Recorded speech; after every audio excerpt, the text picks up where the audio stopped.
Bugungi mavzu juda jiddiy.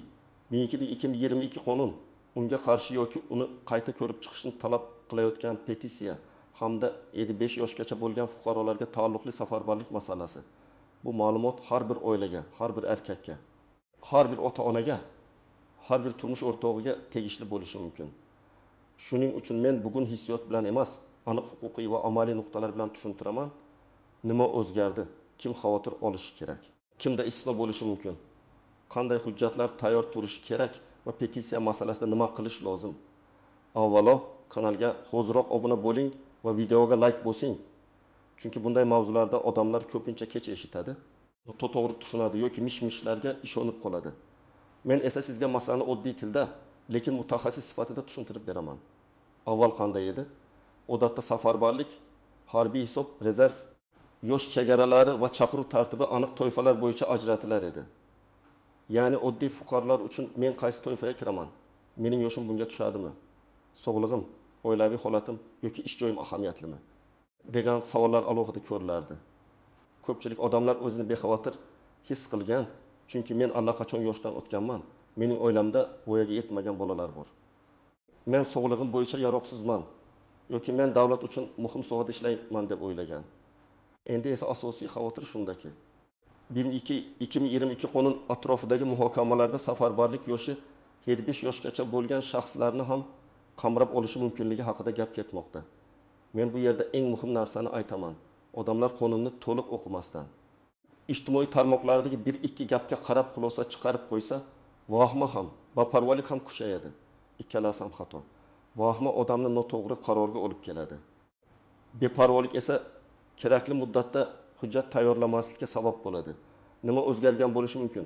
Birinchidan, safarbarlik yosh chegarasi kengaygan bo'lishi mumkin. Ikkinchidan, harbiy hisobdagi fuqarolarning ma'lumotlari yanada qat'iy tekshirilishi mumkin. Uchinchidan, chaqiruv yoki safarbarlik bo'yicha bildirishnomalar kelganda javobgarlik masalalari kuchayishi mumkin. To'rtinchidan, ayrim kechiktirish va ozod qilish asoslari amalda qanday qo'llanishi bo'yicha noaniqliklar paydo bo'lishi mumkin. Mana shu noaniqliklar sababli petitsiya muhim bo'lib qolmoqda. Odamlar qonunni tushunarli qilishni, ayrim bandlarni qayta ko'rib chiqishni, yosh chegarasi, oilaviy holat, sog'liq, ish joyi va ijtimoiy mas'uliyat kabi holatlarni aniq yozishni talab qilishi mumkin. Men mutaxassis sifatida shuni ta'kidlayman. Petitsiya bu tartibsizlik emas, bu qonuniy fuqarolik pozitsiyasi. Agar fuqarolar biror qonun yoki loyiha bo'yicha e'tiroz bildirsa, savol bersa, aniqlik talab qilsa, bu normal huquqiy jarayon. Muhim buni qonuniy, madaniyatli va dalillar bilan qilish kerak. Asosiy qism bil, kim xavotir olishi kerak, kim o'z holatini tekshirishi kerak. Endi eng muhim savol, kim bu masalaga jiddiy qarashi kerak? Birinchi navbatda 18 yoshdan 25 yoshgacha bo'lgan erkaklar o'z huquqiy holatini tekshirishi kerak. Bu hammani ertaga olib ketishadi degani emas. Yo'q, bu shuni anglatadiki, siz o'zingiz qaysi harbiy hisob toifasida ekaningizni, sog'liq holatingiz qanday rasmiylashtirilganini, oilaviy holatingiz hujjatlarda to'g'ri ko'rsatilganini bilishingiz kerak. Masalan, Idil 2 yoshli fuqaro bor deylik. U o'zini men allaqachon yoshman emasman, menga aloqasi yo'q deb o'ylaydi. Lekin agar yangi tartib 55 yoshgacha bo'lgan ayrim toifalarni qamrab olsa, u odamning harbiy hisobdagi maqomi ahamiyatli bo'lib qoladi. Agar u avval harbiy xizmat o'tagan bo'lsa, ma'lum mutaxassislikka ega bo'lsa, masalan haydovchi, mexanik aloqa mutaxassisi, feldsher yoki muhandis bo'lsa, uning ma'lumotlari qayta ko'rilishi mumkin. Bu yerda gap faqat jangovar safga qo'yish haqida emas, balki transport, logistika, tibbiyot, ta'minot, aloqa kabi yordamchi yo'nalishlar haqida ham ketishi mumkin. Yana bir misol, 38 yoshli erkak, 2 farzandi bor, xotini ishlamaydi, ota-onasi kasal. U, men oilada yagona boquvchiman, meni hech narsa bezovta qilmaydi deb o'ylashi mumkin. Lekin oilada yagona boquvchi ekanini isbotlovchi hujjatlar tayyor bo'lmasa, bu holat og'zaki gap bo'lib qoladi. Farzandlarning tug'ilganlik guvohnomasi, nikoh guvohnomasi, xotinning daromadi, yo'qligi yoki parvarishga muhtoj shaxs borligi haqidagi tibbiy hujjatlar, nogironlik ma'lumotnomasi, yashash joyi bo'yicha ma'lumotlar kerak bo'lishi mumkin. Hujjat tayyor bo'lmasa, amaliy jarayonda odam o'z holatini tez isbotlay olmaydi. Yana bir vaziyat, 29 yoshli yigit chet elda ishlaydi. U o'ylaydi, men mamlakatda emasman, demak menga aloqasi yo'q. Bu ham noto'g'ri yondashuv bo'lishi mumkin. Agar fuqaro harbiy hisobda turgan bo'lsa, doimiy yashash manzili ro'yxatda bo'lsa, unga tegishli bildirishnomalar yashash joyiga kelishi mumkin. Chet elda vaqtincha ishlash uning huquqiy majburiyatlarini avtomatik yo'q qilmaydi. Bunday odam elchixona yoki konsullik orqali o'z huquqiy holatini aniqlashi, harbiy hisob bo'yicha ma'lumotlarni tekshirishi. Yana bir oddiy misol, 45 yoshli fuqaro sog'lig'i yomon, belida churra bor. Yurak bosimi yugori, lekin hech qachon tibbiy hujjatlarni tartibga solmagan. Shifokor biladi-ku deb yuraveradi. Amalda esa har bir sog'liq muammosi rasmiy tibbiy hujjat bilan tasdiqlanishi kerak. Tashxis tahlillar, shifoxona xulosalari mutaxassis shifokor ko'rigi, davolanish tarixi nogironlik guruhi bo'lsa, tegishli ma'lumotnoma zarur. Aks holda men kasalman degan gap yetarli bo'lmasligi mumkin. Kim haddan ortiq vahima qilmasligi kerak. Birinchidan, qonunda aniq istisno toifalar bo'lsa, shu toifaga kiradiganlar o'z hujjatlarini tartibga solib, huquqiy pozitsiyasini bilib qo'ysa vahimaga tushish shart emas. Ikkinchidan, yosh chegarasi ichida bo'lish avtomatik ravishda darhol safarbar qilinadi degani emas. Uchinchidan, harbiy hisobdagi maqom, mutaxassislik, sog'liq, oilaviy holat, ish joyi davlat yoki jamiyat uchun muhim vazifa kabi omillar alohida ko'rilishi mumkin. Lekin menga tegmaydi deb butunlay befarq bo'lish ham xavfli. Endi ko'pchilik tushunmaydigan nozik nuqtalarga o'tamiz.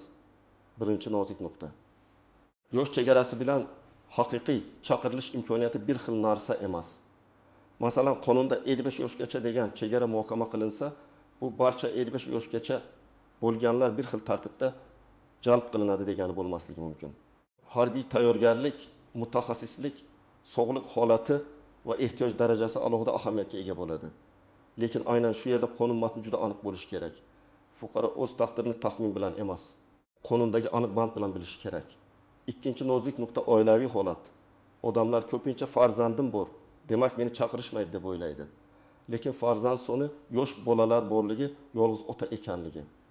Nogiron farzand parvarishi, homilador turmush o'rtog'i, qarovga muhtoj ota-ona kabi holatlar turlicha baholanishi mumkin.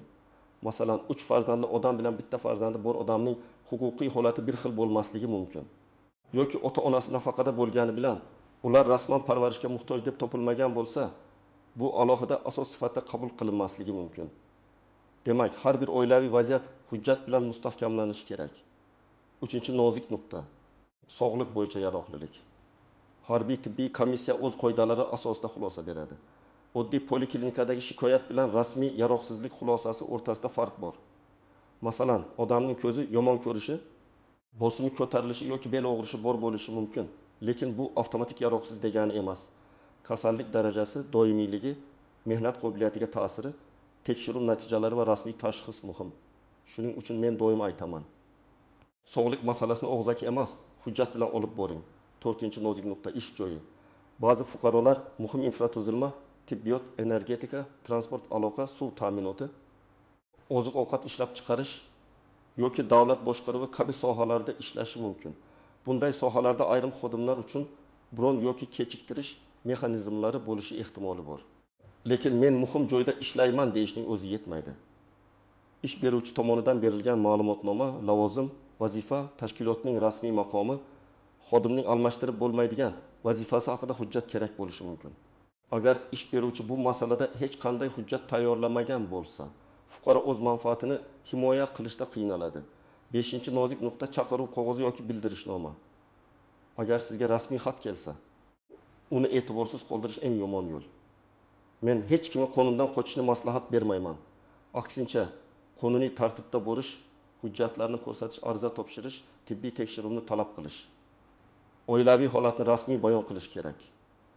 Bildirishnomani olmay qo'yish, yashirinish yoki noto'g'ri ma'lumot berish qo'shimcha javobgarlik keltirib chiqarishi mumkin.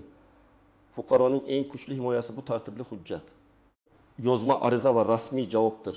6-nozik nuqta petitsiya mazmuni. Petitsiyaga imzo qo'yishdan oldin uning matnini o'qing. U nimani talab qilyapti? Qonunni butunlay bekor qilishnimi? Ayrim bandlarni qayta ko'rib chiqishnimi? Yosh chegarasini tushirishnimi? Oilaviy va sog'liq istisnolarini kengaytirishnimi? Parlament muhokamasini ochiq qilishnimi? Menimcha, kuchli petitsiya hissiy shiorlar bilan emas, aniq talablar bilan kuchli bo'ladi. Masalan, 55 yoshgacha bo'lgan fuqarolar bo'yicha mezonlar aniq yozilsin. Yagona o'quvchi, nogiron farzand parvarishi og'ir kasalliklar va muhim soha xodimlari bo'yicha istisnolar ochib ko'rsatilsin. Chaqiruv tartibi va shikoyat qilish mexanizmi oddiy tilda tushuntirilsin. Mana shunday talablar jamiyat uchun foydali bo'ladi. Birinchi qadam, rasmiy matnni toping. Qonun yoki loyiha haqida faqat Telegramdagi kesilgan surat. Qisqa video yoki kimningdir gapi bilan xulosa chiqarmang. Parlament, hukumat, rasmiy huquqiy axborot portali yoki vakolatli organ saytlaridan matnni ko'ring. Agar matn murakkab bo'lsa, yuristga ko'rsating yoki kamida asosiy bandlarni o'qib chiqing. Yosh chegarasi, kimlarga tegishli istisnolar, tartib, javobgarlik, shikoyat qilish yo'li. Ikkinchi qadam, harbiy hisob holatingizni tekshiring. Siz qaysi toifadasiz? Harbiy xizmat o'taganmisiz? Zaxiradamisiz? Mutaxassisligingiz nima deb yozilgan? Manzilingiz to'g'rimi? Telefon raqamingiz, oilaviy holatingiz yangilanganmi? Ba'zan odamlar boshqa shaharga ko'chib ketadi, lekin rasmiy hisob eski manzilda qoladi. Keyin bildirishnoma eski uyga boradi. Odam esa men bilmadim deydi. Bu muammo tug'dirishi mumkin.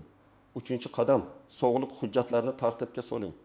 Agar sizda jiddiy kasallik bo'lsa, poliklinikada ambulant karta nusxasi, shifokor xulosalari, tahlil natijalari, UZI, MRT, rentgen, EKG shifoxonada yotgan bo'lsangiz, epikriz, nogironlik bo'lsa rasmiy ma'lumotnoma tayyor tursin. Har bir hujjatda sana muassasa nomi, shifokor imzosi va muhr bo'lishi kerak. Eski hujjatlar ham kerak, lekin yangilari yanada muhim. To'rtinchi qadam, oilaviy holat hujjatlarini yig'ing. Nikoh guvohnomasi, farzandlar tug'ilganlik guvohnomasi, voyaga yetmagan farzandlar soni, aliment. Yolg'iz ota yoki yagona boquvchi holati, nogiron farzand yoki qarovga muhtoj ota-ona haqida tibbiy va ijtimoiy hujjatlar tayyor bo'lsin. Agar turmush o'rtog'ingiz homilador bo'lsa, ayollar maslahatxonasidan rasmiy ma'lumotnoma oling. Agar ota-onangiz parvarishga muhtoj bo'lsa, buni faqat ular kasal deb emas, tibbiy xulosa bilan ko'rsating. 5-qadam, ish joyidan ma'lumotnoma oling. Lavozimingiz, ish stajingiz, tashkilotning faoliyat turi. Siz bajaradigan vazifaning muhimligi yozilgan bo'lsin. Agar tashkilotingiz muhim infratuzilma yoki davlat uchun zarur xizmat ko'rsatsa, rahbariyatdan ushbu masalada rasmiy tartib bor yo'qligini so'rang. Ish beruvchi bilan oldindan gaplashing, chunki chaqiruv kelgandan keyin hammasini bir kunda yig'ish qiyin bo'ladi. 6-qadam, petitsiyani qonuniy platformada imzolang.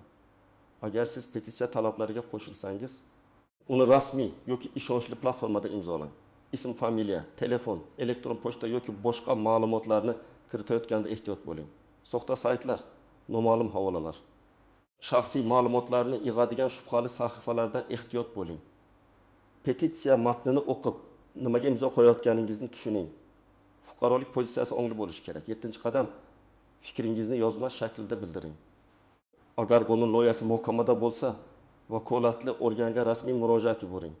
Murojaatda haqorat, tahdid umumiy shikoyat emas, aniq talab bo'lsin. Masalan, 5 yoshgacha bo'lgan fuqarolar bo'yicha safarbarlik mezonlari aniq ko'rsatilishini so'rayman. Yagona boquvchi va voyaga yetmagan farzandlari bor fuqarolar bo'yicha alohida istisno mexanizmi belgilanishini so'rayman. Tibbiy yaroqlilik mezonlari ochiq e'lon qilinishini so'rayman.